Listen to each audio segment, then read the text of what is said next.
Welcome to Highline Excel 2016 class video number 1.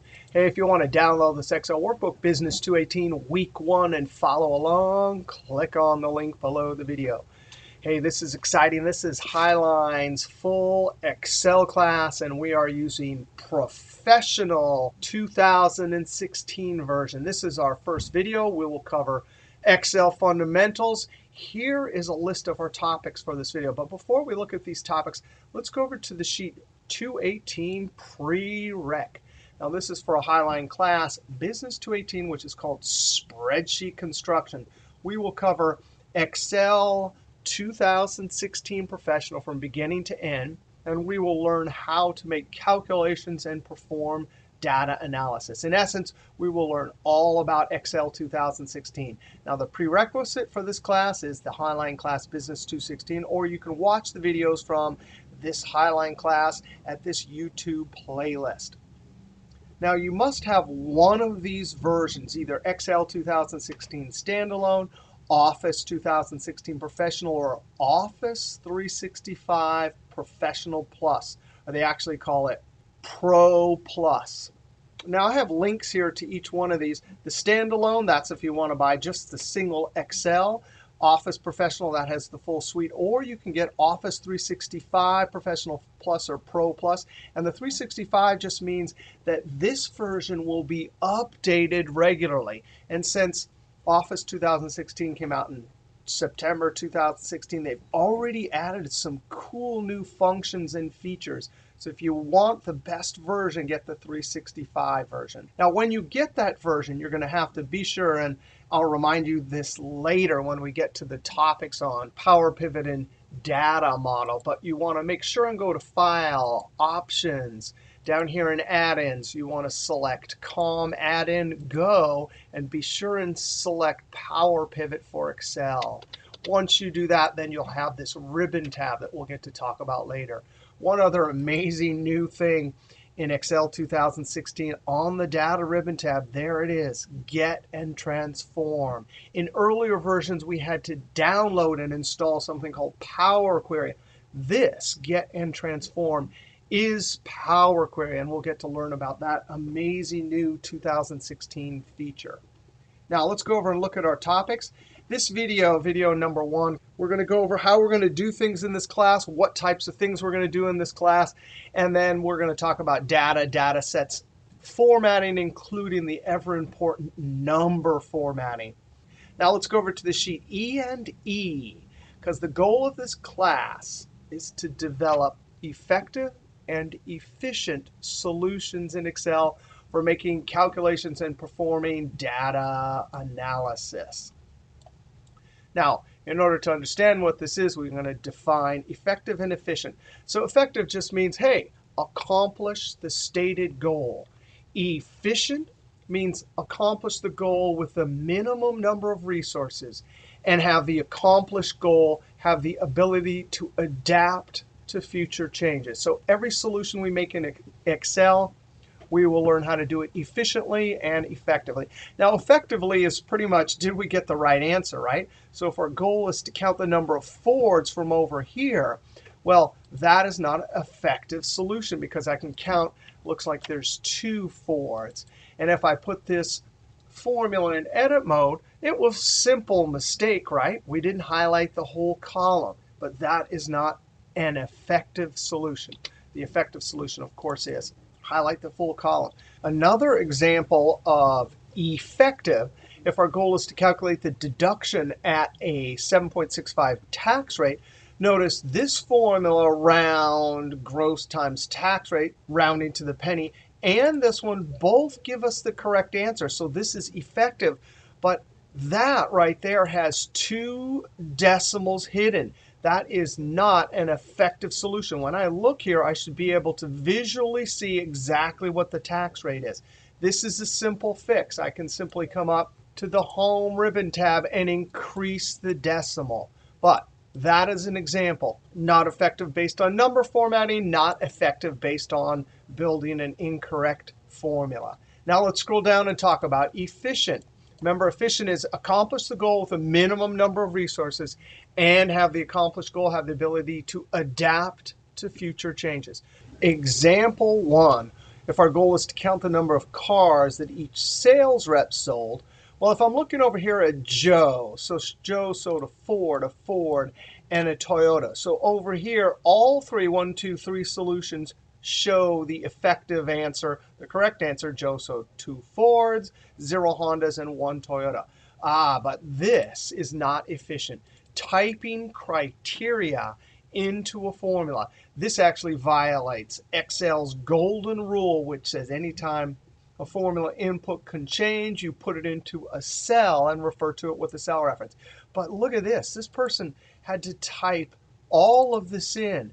That takes a long time. If our resource is time to create a solution, this is not an efficient solution. This also is not efficient. This person forgot to lock the ranges here. Both of these, look at this. Every one of these formulas had to be typed out individually. Not efficient. It takes us a long time to create this solution. Whereas over here, F2, we have the ranges locked, so we can copy it down and over for both of the ranges. And we've referred to our criteria or conditions with cell references. This one formula can be copied down and over, and it works in all cells. That is an efficient solution. Let's look at example number 2. If our goal is to calculate the deduction at 7.65%, well, this formula is effective. It gives us the right answer. And it's efficient. This one is not. Not only does this violate Excel's golden rule, that number is a number that changes, so we should put it into a cell and refer to it with a cell reference. The problem with a spreadsheet filled with, and this is called a hard-coded value, but if you have a spreadsheet with hard-coded values, it's just too hard to change and update the solution later. I can see this on the face of the spreadsheet, which is easy for me to understand, but even better if I need to change it, I simply type 8.75, and instantly that updates. This does not. Now I'm going to Control Z. This setup here has the ability to easily update when things change later. Another example of not efficient. That formula is not efficient. It's adding this column. This one is. Now this one takes too long to create. This one much faster. But also, this will not adapt to future changes. So if I were to insert a row, right-click Insert, and watch this. I'm just going to type the number 1. I haven't hit Enter yet. Watch these two formulas. When I hit Enter, that one, of course, is efficient. It's allowing us to change the structure of the spreadsheet, and it totally updates. That one has no idea that I just updated by inserting a row. Escape, and now I'm going to Control Z, Z. Now let's go look at our third example, and I'm going to scroll over here. We're talking about efficient. Our goal is to add this column. This is what I don't want to do. I don't want to type SUM, open parentheses, and then highlight the entire column. Wow, that took a long time. And then I'm going to scroll up, and then I'm going to put close parentheses and Enter. Yes, it's effective. It gets me the right answer, but it's not efficient. I'm going to use keyboards because keyboards are fast. If we're building a solution here, total that column, I use the keyboard Alt equals to open up AutoSum. I click in the top cell. To highlight all the way down to the bottom, I use Control, Shift, and down arrow. And now to jump back to the active cell, I use Control, backspace. That is efficient. I hit Enter, efficient, and effective. So all the solutions we build in this class will be efficient and effective. Now we want to go over to the next sheet and talk about the 2 things that Excel does. I'm going to the sheet What Excel Does. It's very simple. Broadly speaking, right, Excel makes calculations like calculating a tax rate or a deduction and does data analysis, converting raw data into useful information. Here are examples of calculations. And notice this formula, F2, calculates the deduction. 2 cells multiplied together and rounded. That is a numeric calculation or a number formula. Excel can also make calculations F2, a logical formula. I'm asking the question with this formula. Is Merrill over the maximum call limit? That is a logical formula that delivers a true or a false.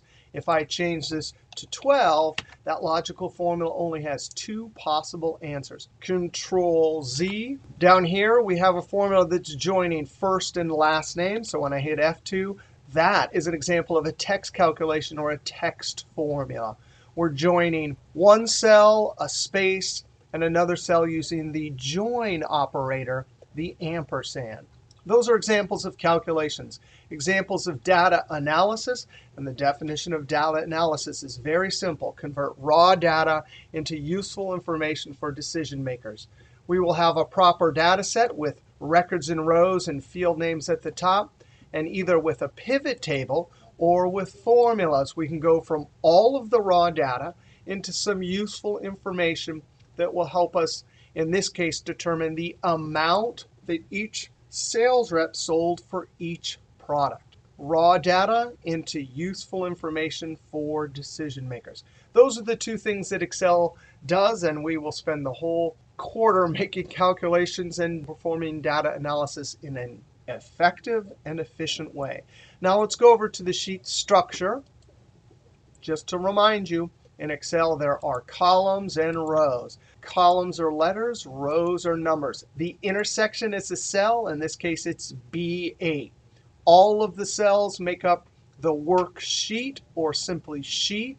Down here we have sheet tabs. Each one of those tells us the name of this sheet. All of the sheets together create our workbook. That workbook has a file name, and it is up here. Now, two things about these sheets. We can actually use keyboards, Control Page Down or Control Page Up. So I'm on structure. If I use Control Page Down, I'm moving to the right. If I use Control Page Up, I move through each sheet, moving to the left. Now, one totally awesome trick in these huge workbooks with lots of sheet tabs is we come over to the arrows, and this moves the sheets, but not the active sheet, just exposes more sheets down here. But watch this. I can right-click those scroll arrows. I right-clicked, and instantly a huge list of all of my sheets come up, and I can click on any one and jump to any one of these. If I go to Custom Number Format Notes, click OK, instantly I'm on the sheet Custom Format Notes. Right-click, jump back to Structure, and click OK. All right, I'm going to use my scroll arrows to expose more but not move the active sheet. Now, as we've already talked about when in terms of efficient Excel solution creation, keyboard sheet. We are definitely going to use keyboard shortcuts in this class. Alt equals, click in the top cell, Control Shift down arrow, Control backspace, and Enter. If I want to highlight this whole column, Control Shift down arrow, Control 1 to open up Format Cells. I can select Currency, 2 decimal symbol, my negative, and click OK. Or any highlighted button in the dialog box can be enacted with the Enter key. Now I can come down to the bottom, Alt equals, and Enter. There are some other important keyboards, but I do want to mention Alt keyboards. Now, we are going to use a few Alt keyboards in this class, but let me show you what's so amazing about Alt keyboards. Since there's not a keyboard shortcut like Control P for pivot table, normally if we wanted to make a pivot table, we have to go to Insert. In the Tables group, we have to click on Pivot Table to open up Create Pivot Table dialog box. Well, if this is something you do every single day or many times every week, Microsoft made Alt keyboards for everything in the ribbon tabs, and you can teach them to yourself. Now watch this. I'm seeing the Insert. In fact, I'm going to click on Home, and my goal is to get to Insert. Watch this. Hit the Alt key, and what happens? The screen tips pop up and tell you which key you have to hit to get to whichever ribbon. Now, these are succession keys, so I hit Alt and then let go. And now watch this. I'm going to hit N and let go. And now I can see there's a V. So V in succession, Alt N V. So I'm going to try it. Alt N V. That's how we will open Create Pivot Table dialog box. All right, so we'll use keyboards in this class. Now we're scrolling along here. We're going to talk about some terminology and what raw data is in Excel and data sets. But I want to first start by clicking on the Data Analysis Terms sheet. Now, data analysis and business intelligence terms, we're going to be using these terms throughout the quarter. Data analysis is defined as converting raw data into useful information for decision makers. Business intelligence, which has approximately the same definition but with a few extra words. Business intelligence is converting raw data into useful, actionable information, oftentimes in the form of a dashboard for decision makers in a business situation. So really, the difference between these two is the word actionable, and that just means you can act on the information to make some decision. Dashboards is just a final end user report, oftentimes with charts and tables. And I added for decision makers in a business situation, because we're always going to be in the business context. So really, I see both of these terms, data analysis and business intelligence, as synonyms for each other. It really always is, how do we get useful information to make decisions or take actions based on the raw data. Now, raw data is defined as data in its smallest form that allows Excel data analysis features and Excel data analysis techniques to work. Now, it's not hard to understand raw data. Let's go over to the sheet Raw Data. Here we have a column with addresses. It would be very hard to sort by zip code or do a pivot table by zip code or extract using filter with zip code or city or state. Whereas when we take that raw data and break it into its smallest part, are features like sorting, filtering, pivot tables, and things like that, and formulas that do data analysis type actions work when we have data in its smallest bits. Now let's go back over to data analysis terms. We have raw data. The proper data set. None of our Excel data analysis features are going to work unless we have a proper data set. Also sometimes called a proper table format. And it simply means field names in the first row and records in subsequent rows. Let's go over to the sheet Excel proper data set. Now in Excel, there's one extra thing we have to be careful of. Field names in the first row. That means for any data set, we have to have a name at the top of the column that says what data goes in this column. Numbers for sales go here. Text items for sales rep go in this column. Not only is it so we put the data in the correct column, but later, like pivot tables, Power Query, there'll always be a field list listing each one of our field names. That way we can ask questions and query and do data analysis upon particular columns or combination of columns. Records in subsequent rows. Each one of these is a record, or in this case, a transaction. And in Excel, it's very important, number 3, we have empty cells or Excel row or column headers around the entire data set. Now here's Excel row headers, they're numbers. But notice the rest of the data set has empty cells. Now, if we had extra data over here that was like a note or a formula or a calculation, data analysis features like sort, filter, pivot tables, and Power Query may not work correctly. So Control-Z, we're always going to leave those empty cells around our data set. Now, 2 things about a proper data set. This is a proper data set, and so is this. But notice this has a unique identifier or primary key in the first column. There are no duplicates. We are collecting bits of raw data for each transaction. In Business 216, when we studied Access the Database, we talked about primary keys and unique identifiers. If you're a student at Highline, your unique identifier is your student ID. That way, in the first column with student IDs, they will not mix up your grades with somebody else.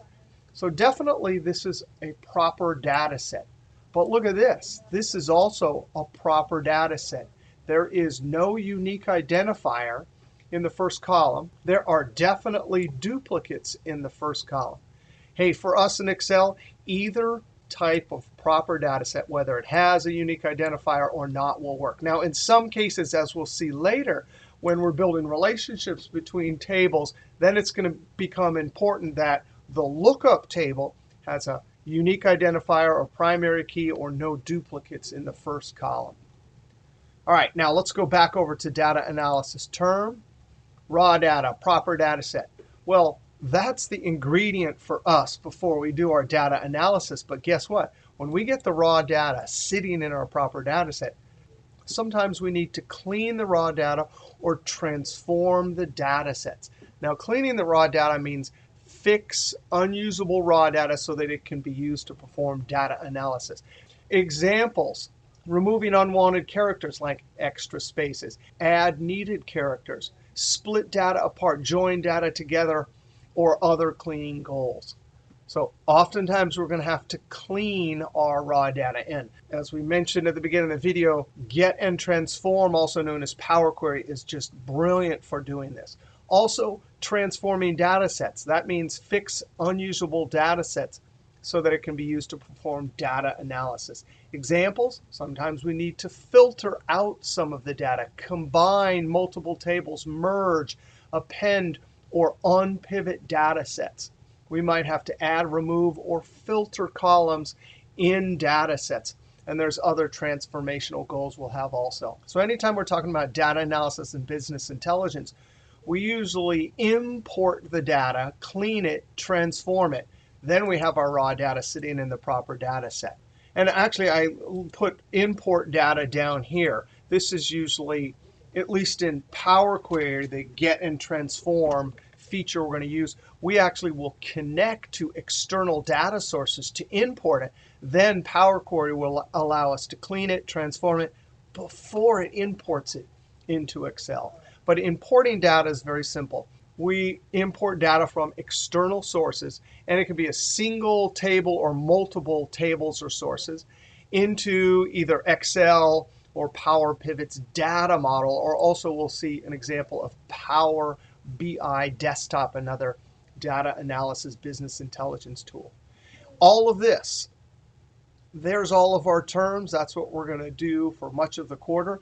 And the goal of data analysis and business intelligence is always create useful, updatable, actionable information for decision makers. Now, before we go on to talk about number formatting, we want to talk about a couple more important aspects of data and tables in Excel. Now, I'm going to jump ahead. I'm going to go to Excel data types. Now, Excel doesn't really have a real data type like we learned in Business 216 when we were doing Access databases. But there is a type of data type. And there are a few different data types. We can have text. So we have the word Excel here, or the word RAD, right? Notice that it's always going to be aligned to the left. That is the default alignment for text. As soon as we see something aligned to the left, we're going to assume that Excel considers it text. Now, there's no problem. You can do stuff like this. Actually, it is a problem. I'm going to Control ZZ. We will never or very rarely use alignment because we lose the ability to see what type of data Excel thinks it is when we start applying alignment. The only time we'll apply alignment is on the finished reporting product, the useful information end of it. The other data type is numbers. Notice we could type a number like 12. It's always going to be aligned to the right. So that's our visual cue from the default alignment that Excel thinks these are numbers. We also have logical or Boolean values, true or false. They will always be centered and all caps. It doesn't matter if you type them in lowercase. When you hit Enter, it will always capitalize and be centered. Errors are something we have to deal with in Excel, and sometimes they are in data sets or a result of formulas. They're always going to be centered and capitalized. This one just means divide by 0. That's not allowed. Next video, we'll see some examples of errors. Another type of data that we're going to have to deal with in Excel, and it's not really data, it's an empty cell. So there's just nothing in there. And that can sometimes cause our data analysis or formula calculations to do funny things. So empty cells, we're going to consider a thing in Excel. So text, numbers, Booleans or logicals, errors, and empty cells. Now let's just look at why this is important. Notice I'm adding this column. It's working. The sum function knows what to do. There's our visual cue. It's to the right, so we know Excel thinks it's a number. We're assuming that there's none of this up here. Now what happened here? I'm using the same sum function, but since these numbers are considered text, the sum function is programmed to ignore them. And this happens sometimes when we import data from a database or copy and paste from a text file or something. Another use of this idea of data types and default alignment. If I type 15/2/2016 into Excel, when I hit Enter, it's aligned to the left. Well, dates are supposed to be serial numbers, right? Well, there's no 15th month. So if I meant February 15th, I would have to change this. /15. Now watch this. When I hit Enter, the default alignment says, OK, that's a legal date because it's aligned to the right. That means it's considered a number. Control-Z. As soon as I type that in and it's aligned to the left, that's your visual cue that something's wrong with our date. Same with time, 8:00, and I'm going to forget the space. That is immediately aligned to the left. We know Excel thinks it is text. As soon as I add the space, now I'm entering a legal time value. So when I hit Enter, that alignment to the right tells me it is a number. Other examples are 20, and I accidentally typed 2 decimals, right? And so that is immediately aligned to the left. That's my visual cue that I had an error in entering the values. If I get rid of it and hit Enter, boom.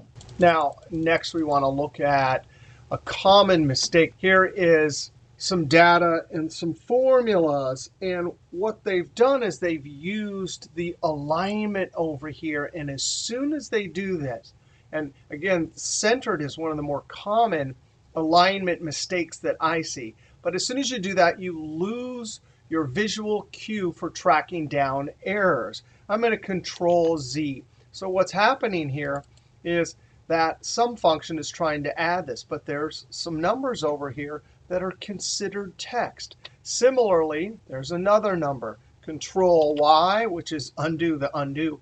That is centered and may be fine for printing, but we lose our ability to track down the errors with our visual cues. Control-Z. In general, if I have formulas or the source data is raw data for pivot tables or charts, I don't use the alignment.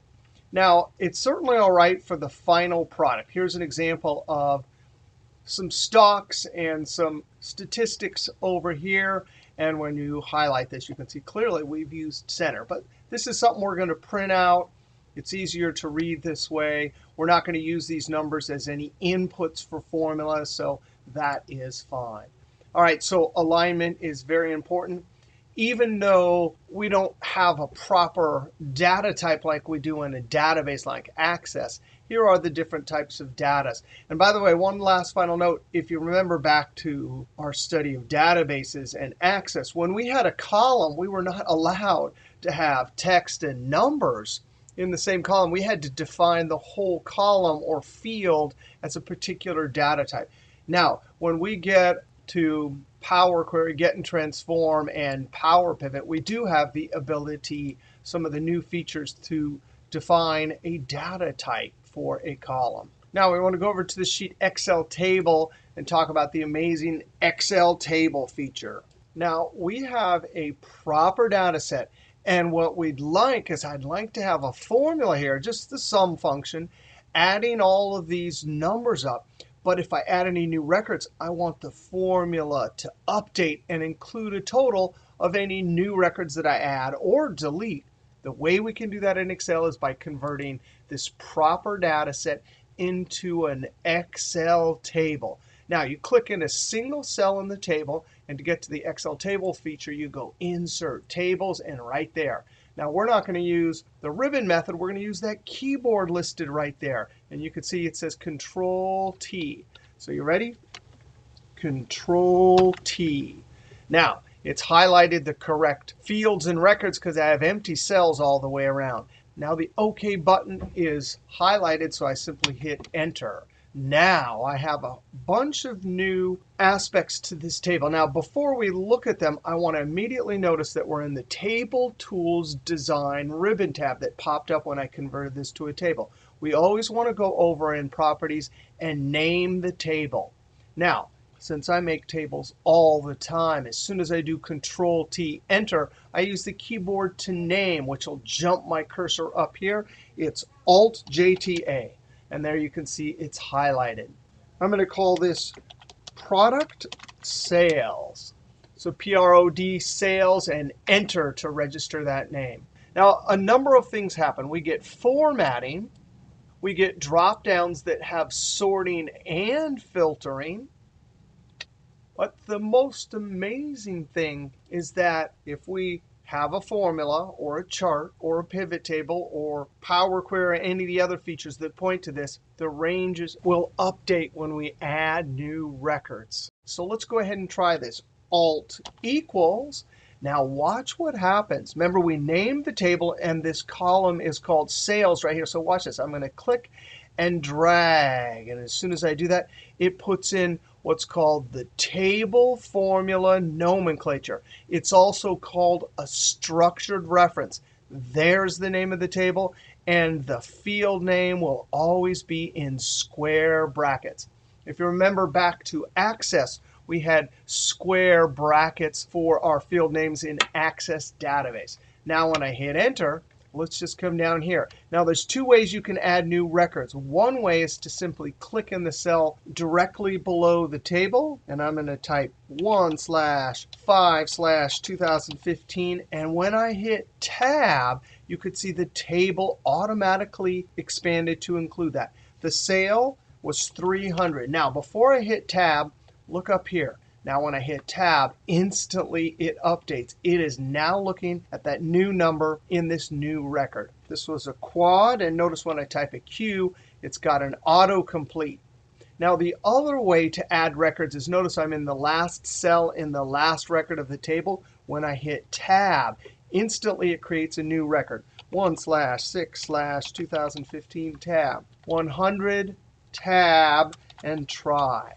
Now, I'm not going to hit Tab because I don't want to add a new record. I'm going to hit Enter. Now, let's go up and hit F2 to put it in edit mode. And sure enough, that is an expandable range. Let's make a pivot table. I'm going to click in a single cell, Alt-NV, and I want to put it on this existing sheet. So I'm going to click Location. I'm going to click right over to the side and click OK. And just like that, we get our field list. There's our 1, 2, 3 fields. I'm going to drag the product name down to rows.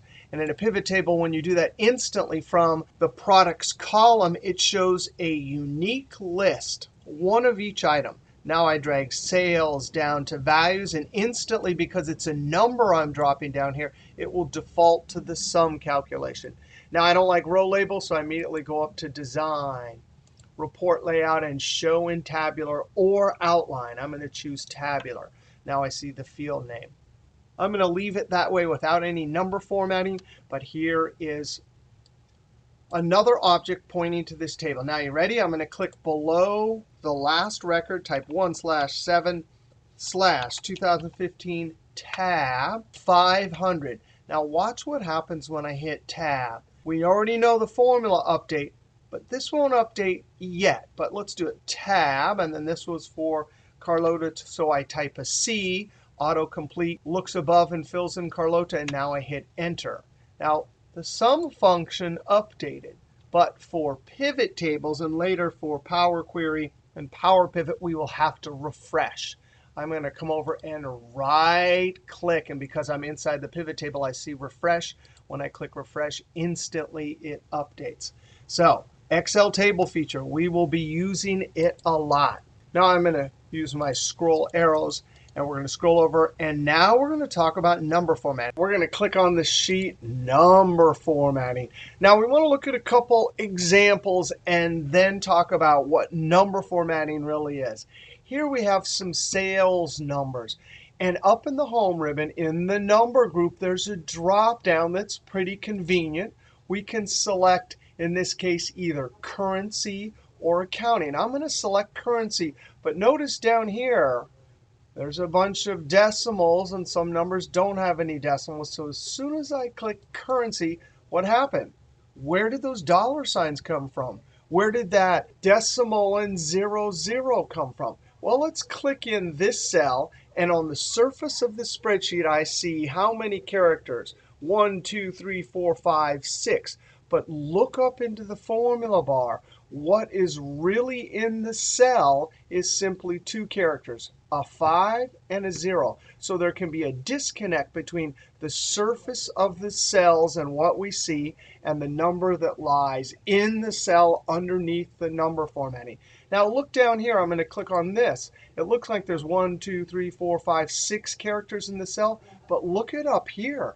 There's 1, 2, 3, 4, 5, 6, 7 characters in the cell. Now in this case, if we were never going to add this column, it's OK to display the number to look as if it's rounded. It is not rounded. That number, 5726, is not actually the number in the cell. And if we added them, it would not be adding 57.26. It would be adding all of those extraneous decimals. And we'll talk about what to do if we need to round later. In our prerequisite class, you learned all about the round function, and we'll talk about that in a little while. Now, here's another example. What about over here? 25 plus 50 plus 10 plus 15. Well, of course, it's 100. But in Excel, we get to do magic. 25, 50, 10, and 15, the exact same numbers. Hey, we get to make it equal 99. There is no way. As soon as you see this situation, you have to suspect number formatting. Now, I'm going to highlight all these numbers. And the eraser for number formatting is we go up to number, and there's the drop down general number formatting. General number formatting will wipe away any number format applied and show you what really sits in the cell. Now, I'm going to click on that general. And sure enough, over here, there were some decimals. And all we did was decrease the decimals. So when I come up and go decrease decimals, boop, boop, that is a number formatting that displays fewer decimals. If I were to click on this 50, it's not really 50, it's 4950. Formulas will not look at number formatting. They always will look at the underlying number. So sum is functioning on whatever numbers there are plus the decimals. Over here, same thing. It just happens to be that the numbers are displayed as they also sit in the cell.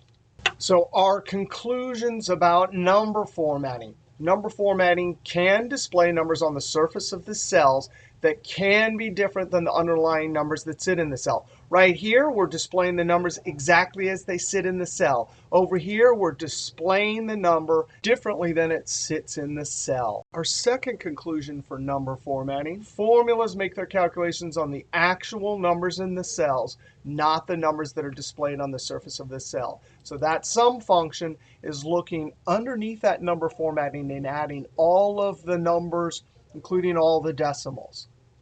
Remember, you can think of it this way. Number formatting is a facade. A facade just means something on the surface, like your house is painted beautifully, but on the inside it's messy.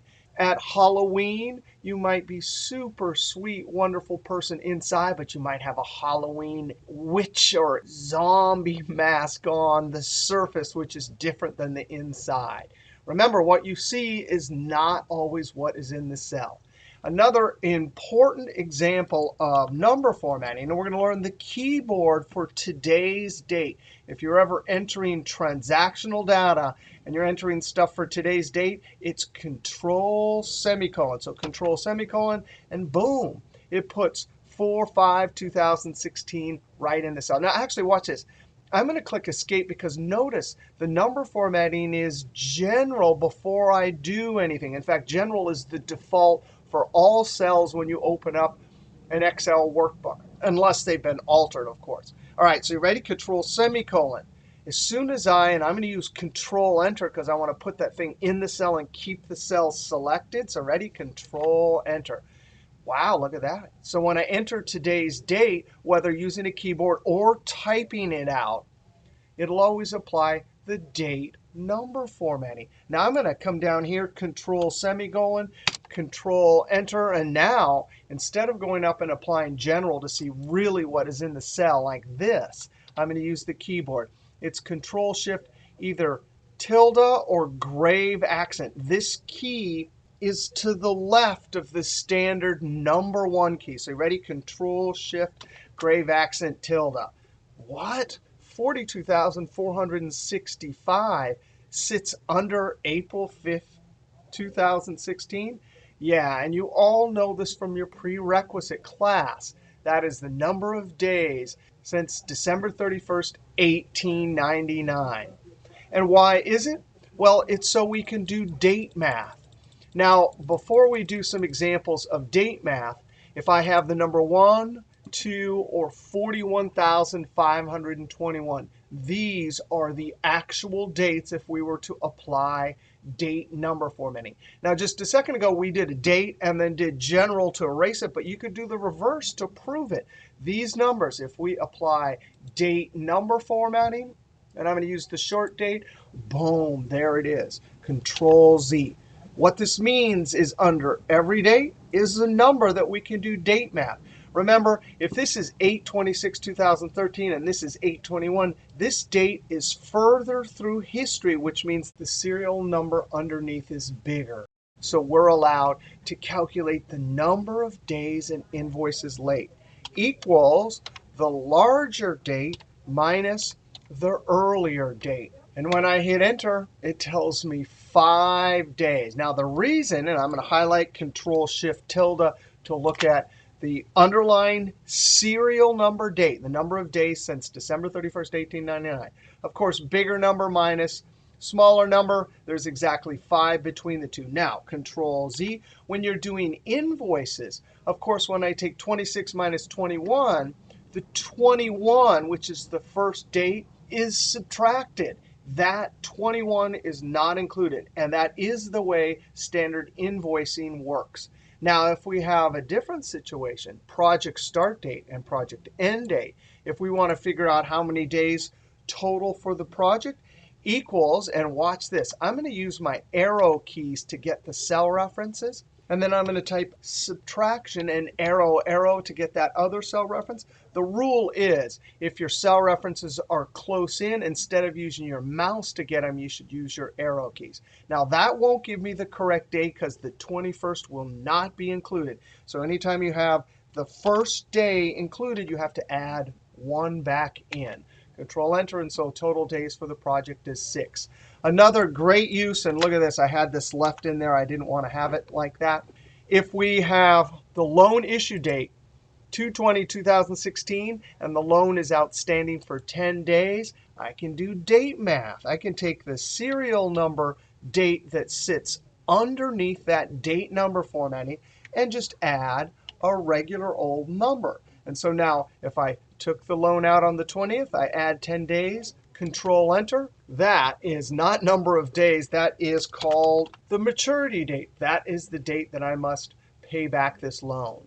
So date math, number formatting, incredibly important in Excel. Now let's go look at another example, and this we did in our prerequisite class. Also, anytime you type a time, so if I come over here and type 8:00 and I forget the space, we talked about this earlier, that is text aligned to the left. But if I include the space, Excel knows that this should be a number. And by the way, look, I haven't entered this number as a time yet, so it's still general. But when I Control Enter, time number formatting, custom time number formatting is applied. That number is aligned to the right. It is a time value. Now, time values represent the proportion of one 24-hour day. So underneath 8 a.m. is 8 divided by 24. Now, if I apply general, Control Shift tilde grave accent, sure enough, 8 divided by 24 is 1/3 or 0.33333. Control Z. So all times are going to be whatever the time is divided by 24. Now, this is important to know number formatting, underline number, because if we go to create a formula, remember formulas act on the underlying numbers, not the number formatting. So if I were to take equals the later time minus the earlier time, Control Enter, it will add that custom time number formatting. It looks like it's right? 3.5 hours. But if I have a formula over here that says, hey, 25 bucks times 3.5 hours, that should be something like 82.50 or something. This person's going to be totally unhappy. $3.65 for 3.5 hours. Well, we're going to wipe away the number formatting to see what's underneath. Control Shift tilde or grave accent. Of course, 3.5 hours divided by 24 is exactly that decimal. So anytime you are doing time math and you want the actual number of hours, we force subtraction to happen first. Remember our order of operations, right? By parentheses. And we multiply times 24. Now, 24 is an example of a number that will never change, so we can just type it right into our formula. And instantly I get, hey, 3.5 hours. And, oh, I can't do math in my head. I said 82.50. It's 87.50. So number formatting is a facade. This is yet another important example. Our formulas act on the underlying numbers. So in this case, we had to know that and create a formula that respect the underlying number. All right, other examples of number formatting. But first, I want to ask the question, what is a percentage? Now, all of you should know what a percentage is. There's the prerequisite class, Business 216. Also, if you had Business Math, Business 135. But a percentage is simply a way of displaying parts out of 100. So I always think of it this way. Let's think of tax. If the tax rate is 9.95, I think that's the tax rate in Seattle. So I'm going to say, hey, for every $1, I have to pay 9.95 pennies. Now, how many pennies are in $1? 100. So the question is, how many parts out of 100 are we required to pay? Well, it's simple division. I say 9.95 divided by 100. And so what I get is a decimal, and that is 0.0995. Now, sometimes it's hard to quickly see and understand a decimal, right? Especially in terms of the tax rate. So we can display this underlying number as a percentage. Now, here's what it does, and we learned this in many other classes. But when you apply percentage number format, even when you were taught how to do it by hand, remember you had to take the decimal and slide it, whoop, whoop, 2 positions to the right. So the decimal should be right after that first 9. Then we add a percentage symbol. That is the process to display the underlying number as a percentage. Hey, I'm just going to go up and I am not going to use that button right there. That button, when I click it, sure, it adds a percentage, but it displays no decimals. That is a huge source of errors for people who don't know about number formatting. Now I'm going to Control Z. For us, it would have been easy. We could have just increased the decimals.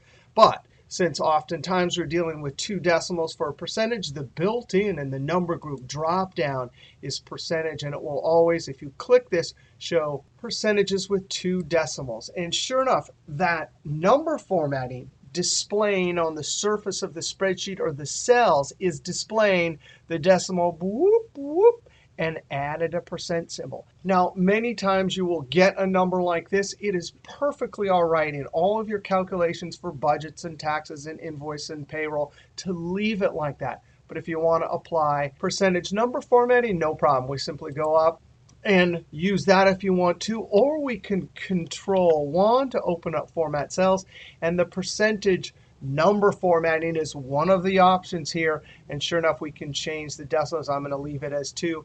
There's OK. I'm going to hit Enter to enact that highlighted button. Now I want to specifically look at a number of important examples for percentages. Oftentimes, you see the number 0.03 in the cell, or maybe you even type it in because you know the tax rate is 3%. So you type that in, and then you come up and you apply the number formatting. So there it is. The big mistake, and this is one of the more common mistakes throughout all of Excel history, the person doesn't know about number formatting, so they type a 3, fully expecting when I go up and apply number formatting that I'm going to get 3%.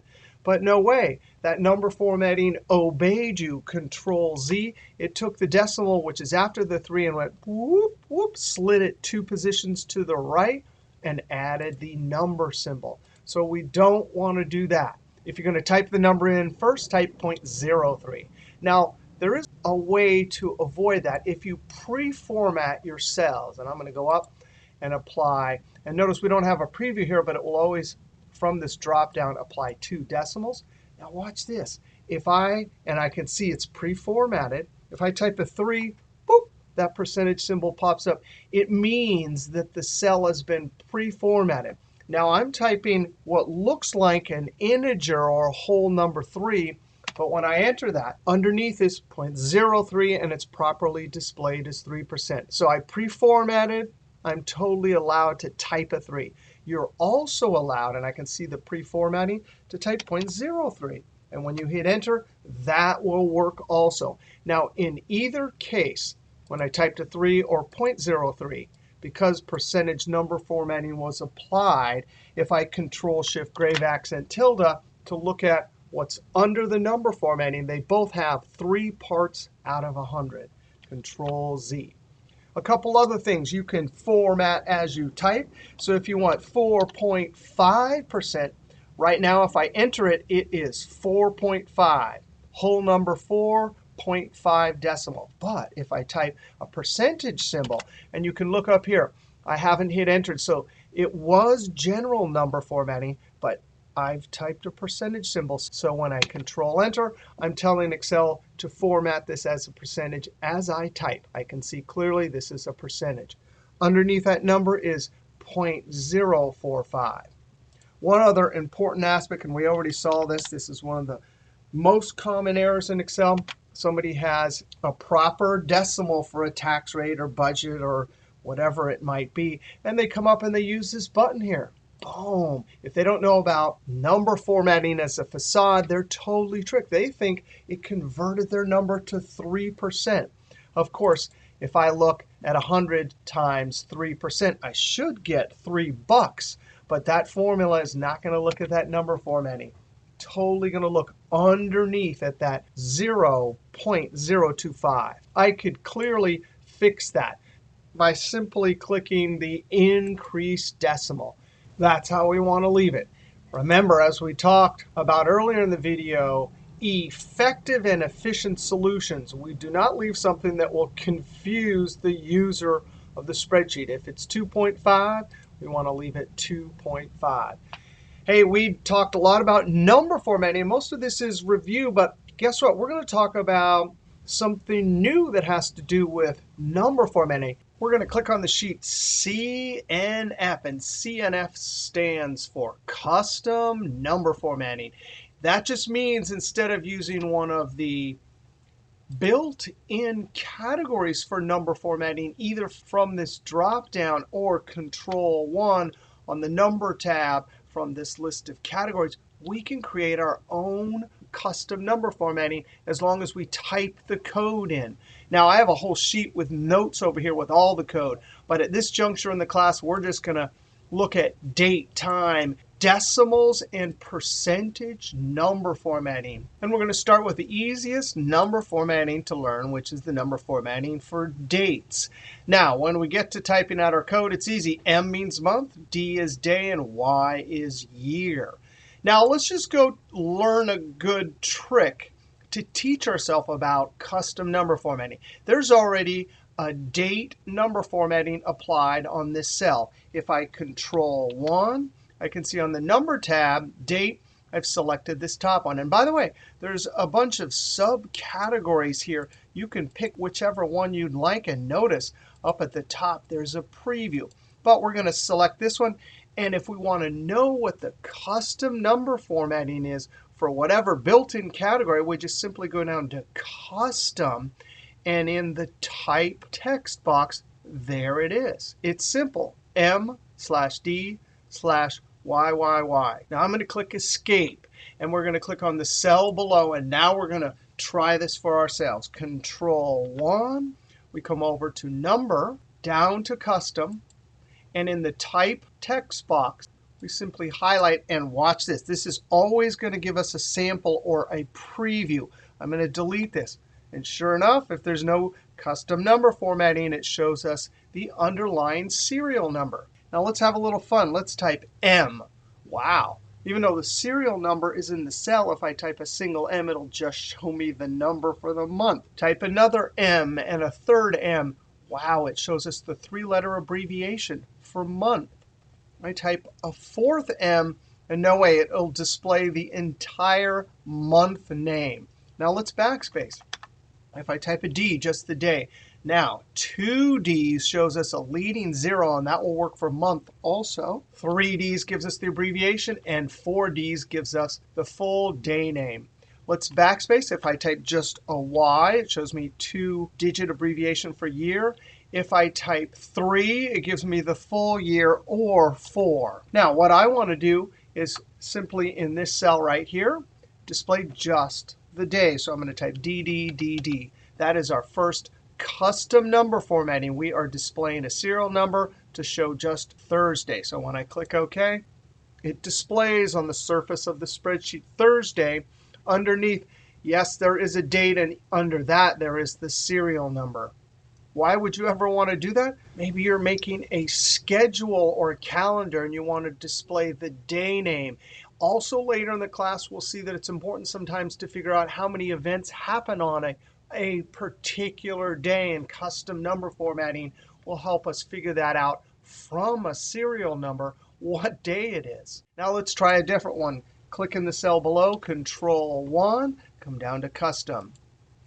And in the type, I want to show the entire day, so I put 4 Ds, and I'm allowed to type a comma and a space. And now I want the abbreviation for month, so 3 M's, space, the day, so a single D, comma, space, and then YYY. And you can combine this however you want to get your own custom number formatting. So when I click OK, it is displayed as if there is text for Thursday and November, but really underneath there's that serial number. Now, time, H is for hour, M is for minute, S is for second, separated by a semicolon. So here I'm going to Control-1 and look at what the custom number formatting is. An H, a colon, an MM, and an AM, PM. If I were to delete this, sure enough, there's the serial number. If I type just H, it shows me just the hour. Just M, just the minute. Just an S, we don't have any, so it shows 0. Now, in this case, I want to display a leading 0, so I'm going to type HH and a colon, MM, and now I see 9:57. Now I want to show either AM or PM, so I do a space AM/PM. And there we go. When I click OK, it displays the leading 0, hours, minutes, and an AM or a PM. If I type 3:00 space PM, by the way, remember, if you don't type in times correctly, that becomes a text value. But as soon as you add that space, it is a time value aligned to the right, and that works. Now, what if you didn't want to show AM, PM, but you wanted military time? No problem. Control-1. I come down to Custom. I highlight this. I simply type HH:MM, and that will give us military time, 3 hours past noon. Click OK. Now, if someone decides to put 3:00 space PM, guess what? It'll enter, but it will display as military time. You can see up in the formula bar, it actually is always going to be stored with the AM or PM, but our number formatting will display it in military time. Now we want to talk about displaying number of decimals. This is similar to clicking these buttons over here. Click in the cell Control-1. I'm going to come down to Custom. And now I'm going to highlight General, type a 0, a decimal, and watch this. If I type 4 zeros. That's as if we clicked the increased decimal 4 times. So in this case, I want to show always the number of pennies. Now, what this 0 says is please show me significant and insignificant digits. So the 4 is significant. The 0, since we don't have a digit there, is considered insignificant. Click OK. Now it displays as 1.40. But remember, now that we have those 2 zeros there, if I were to type in 1.755, this will be displayed as 1.76. Control Z. Now let's see what happens if Control 1, down in custom. There's that 1.35. If I type in 0.0, I'm limiting the number of decimals. Click OK. So even though we see displayed 1.4, up in the formula bar is 1.35. Now the 0 shows significant and insignificant digits. If you only want to show significant digits, you can use the pound sign. So let's try it. Control 1, come down to Custom, and in the Type text box, I type pound sign, period, pound, pound. Now notice I can already see the preview. That pound is there in case I type an extra decimal, but it will not display it if there is nothing there. So when I click OK, 1.4. If I type 1.35, the 35 is displayed. If I type 1.455, again, because I only have 2 pound signs, it's only going to show me 2 significant digits. Control Z. The last custom number formatting we want to look at is percentage. And we will use the zeros. We simply have to add a percentage symbol. Now this is 0.3575. If we format it as a percentage, it's 35.75%. Control 1. Come down to Custom. And in the Type text box, 0.00. And notice that without the percentage symbol, it's just showing how many decimals to display. But as soon as I type that percentage symbol, boom, it slides the decimal over and adds the percentage symbol. Click OK. Similar to our zeros for displaying only a certain number of decimals, Control 1, we can come down to Custom. And in the Type text box, 0.0 and a percentage symbol. And you can already see the result there. Click OK. It is displayed as 35.8, but really 35.75%, and under that is 0.3575. So this is our first glimpse at custom number formatting. Now we have a little bit more power to display the numbers however we want on the surface of the spreadsheet. We saw back over here, remember, the number one idea or concept is number formatting is a facade. Hey, now we want to go over and talk about style formatting. So I'm going to click on the sheet Style Format. Now, style formatting is simply adding things like bold, fill color, font color, borders, and more. Now we have some guidelines for style formatting. Number 1, use the minimum amount to effectively deliver the message. Be consistent. That means if you're going to pick a particular color and font for field names, be consistent and always use that particular style formatting. All numbers should have the same number of digits. That's, again, being consistent. And units must always be indicated with either number formatting or labels. So if it's money, you need to point out it's money. Percentages, use percentages. Now, there's 2 schools of thought for stylistic formatting. Minimalism school. That school says, hey, I'm going to have bold for the field names at the top. But why do you think they have those gray lines? I'm not going to add any extra borders, and I'm going to very rarely use fill or font color or things like that. The more than minimal school says, hey, I'm not just going to add bold. I'm also going to add perhaps font color or fill color, and maybe I'll add black borders. All right, here is the minimal school. I'm going to use the keyboard Control B to add bold, and I am going to add some number formatting. These are counting numbers, so I'm going to highlight all the numbers. Control 1. Here's the Format Cells dialog box. I'm going to choose accounting. and choose to show two decimals with a dollar sign. Now, we didn't talk about accounting number format, but there are a couple things that distinguish it from currency. One is negative numbers show up in parentheses. Zeros show up as dashes. Not only that, but the dollar sign will always be fixed on the left. Now, this doesn't look too minimal to me, so I'm going to highlight the middle numbers and Control 1 and choose to show no dollar sign. Click OK. So I've indicated the unit up here at the top and for the bottom line number. That is an example of minimal. Now let's do less than minimal. I'm going to Control B, come up to font group, and for fill, I'm going to use the fill bucket. I'm going to use dark blue. And then for font color, I'm going to use white. Now I'm going to Control ZZ. There's another way we can do this. When we highlight, we can right-click, and look at that. Up pops the mini toolbar. I can select fill from here, and then font color. The rule for fill and font color is there has to be a big enough value difference. So for example, if I choose red fill with black font, that is not going to print out correctly. If you squint your eyes at this and you can't see a very big difference in value between the font color and the fill, you know the difference in values is not big enough.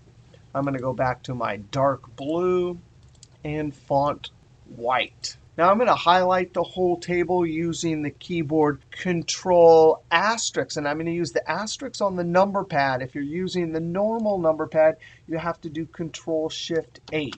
I like Control asterisk on the number pad because instantly it will highlight the current table.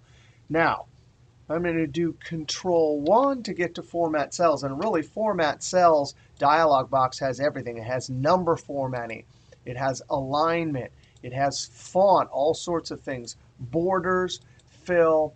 And I'm going to go back to borders, and I'm going to select outline. That does just the outside. You can see right here it gives us a preview. And then inside, that does all the vertical lines and all the horizontal lines.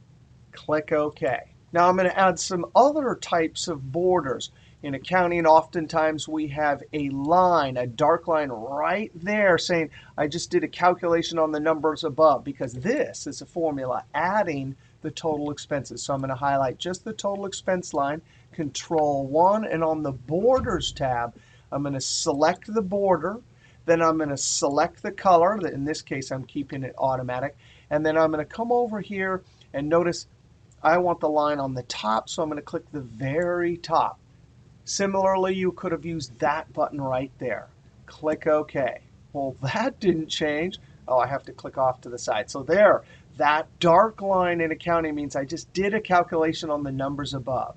Similarly, down here, there is net income. We did a calculation on the number above.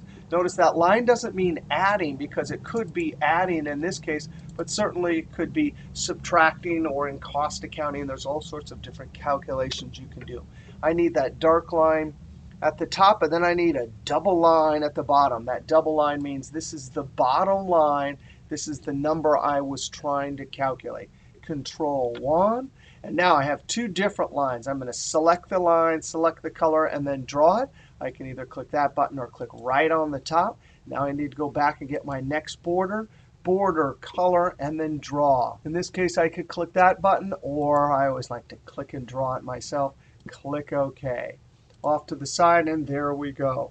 Now I'm going to highlight all the numbers. Control 1. On the Number tab, I'm going to select Currency. That's the type of negative number. I'll need to see the dollar sign in two decimals. Click OK. Now the difference between currency and accounting, well, accounting has fixed dollar sign.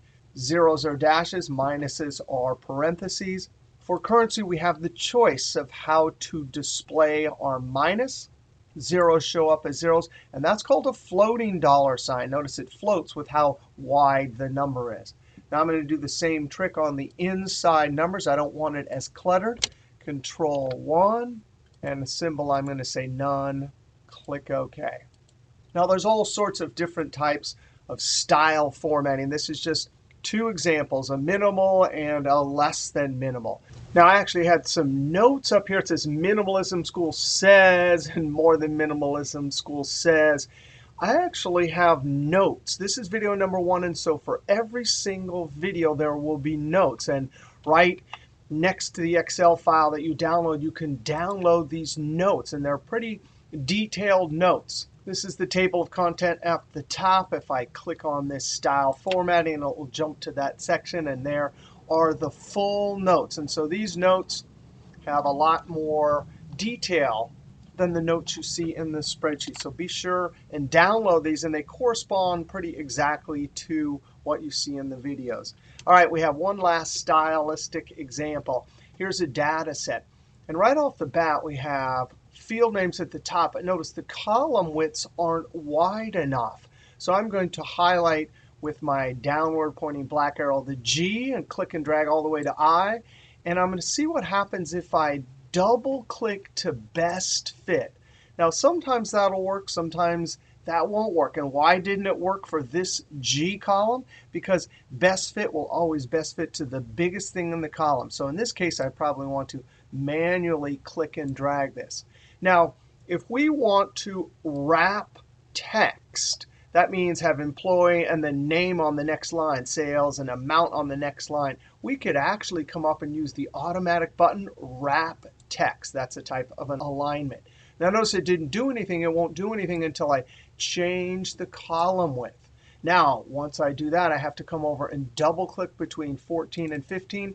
And instantly now I have wrap text in the same cell.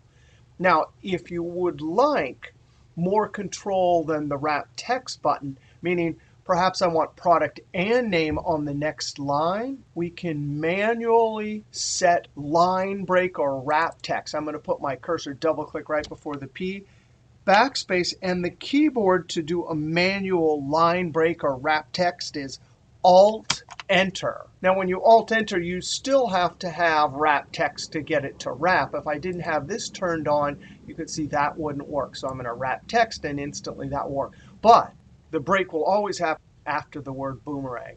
Let's try the same thing over here. Backspace, Alt-Enter. Right here, backspace, Alt-Enter. Now I'm going to add a little bit of formatting here. And I do want to show you one really cool thing. Let's just format this first cell here. I'm going to do fill, dark blue, font color, white. And then I'm going to click. It just happens to be the right border there. Notice I could select all sorts of different border options, but I'm going to click that button. Now what I want to do is save that. In fact, I'm going to Control B. So now we have fill color, font color, bold, and an outline for the cell. What I'd like to do is save that as a cell style so I can use it later. That took 4 clicks, right? But if I save it as a cell style, I can simply have a single click to apply all 4 formatting elements. So I've formatted the cell. I come up to the Styles group, click the More button, and then down here it says New Cell Style. Now, it automatically picked up everything. If you wanted to do more, you could click here and go through the Format Cells dialog box and do whatever you want. I'm going to click Escape. But what I'd like to do is call this Field Name Blue. And now I can click OK.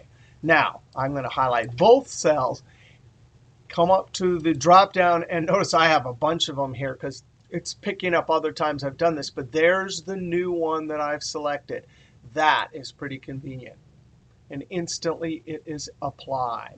All right, so a little bit about stylistic formatting. We'll do lots of stylistic formatting throughout the rest of the class. Now I want to come over, and our last topic is page setup. So here we have an amortization table. Control down arrow, looks like it's 365 rows. Control home jumps up to cell A1. And now I want to look at what this would look like if I didn't do page setup. Control P, and sure enough, there's a preview. I can click through, and there it is. I would like to do things like center this, and I would like to repeat the field names at the top on each page and have page numbers.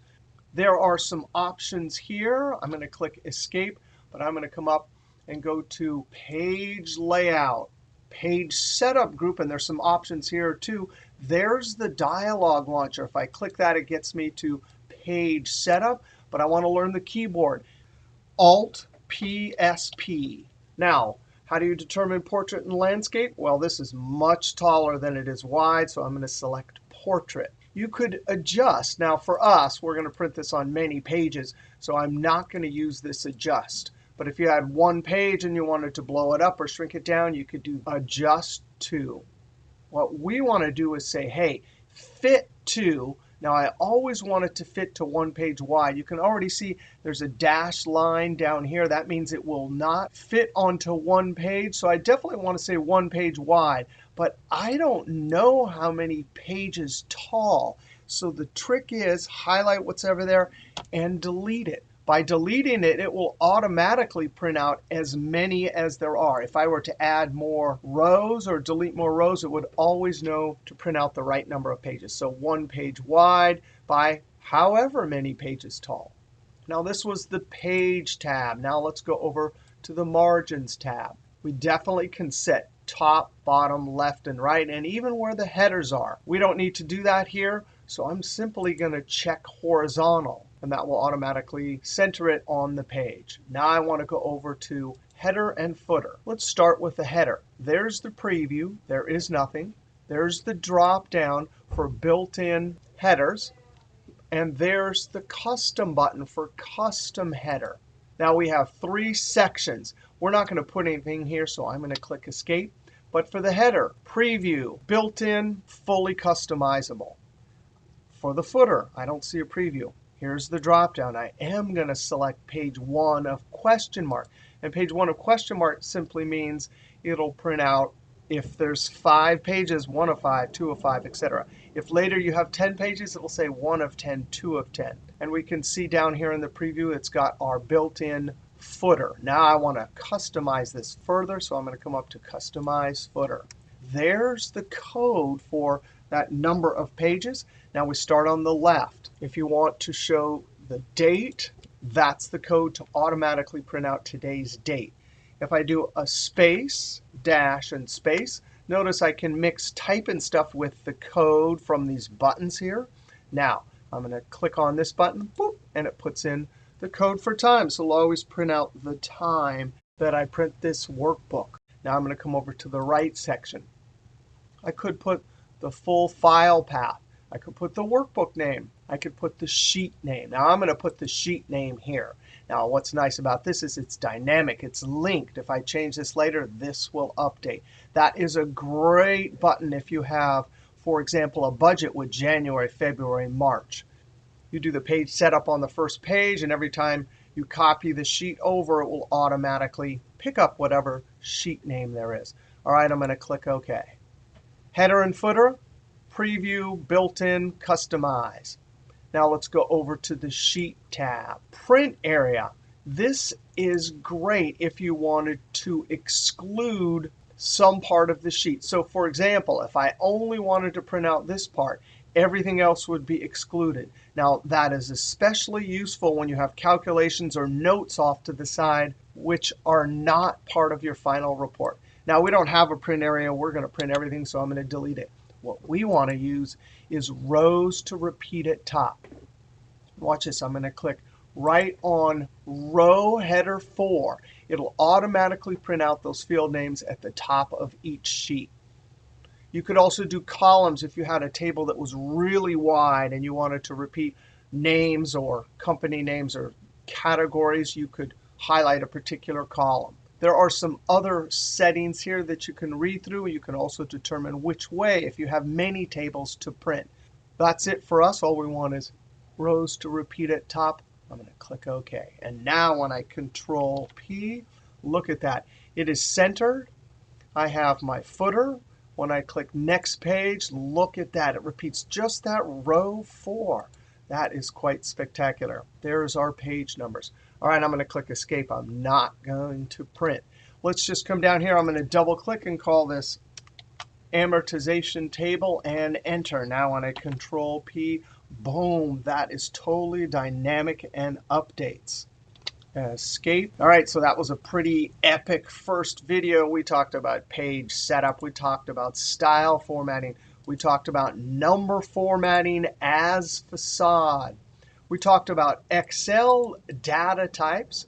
Here's the list right here. We talked about the amazing Excel table feature. We talked about terminology, Excel proper data set, field names at the top, records and rows, empty cells all the way around. We talked about raw data. We defined some data analysis and business intelligence terms. We talked about keyboards. We talked about the structure of Excel. We talked about the two things Excel does, calculations and data analysis. We talked about our goal in this class, developing effective and efficient solutions in Excel.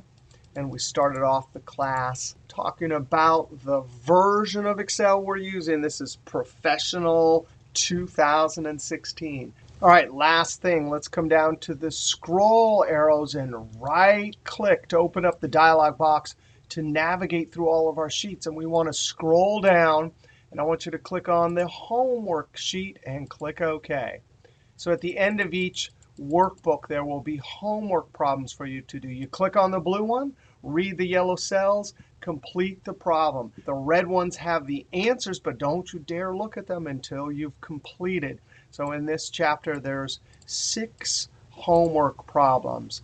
All right, now next video, we'll talk about more Excel fundamentals. We'll talk about formulas and functions. All right, we'll see you next video.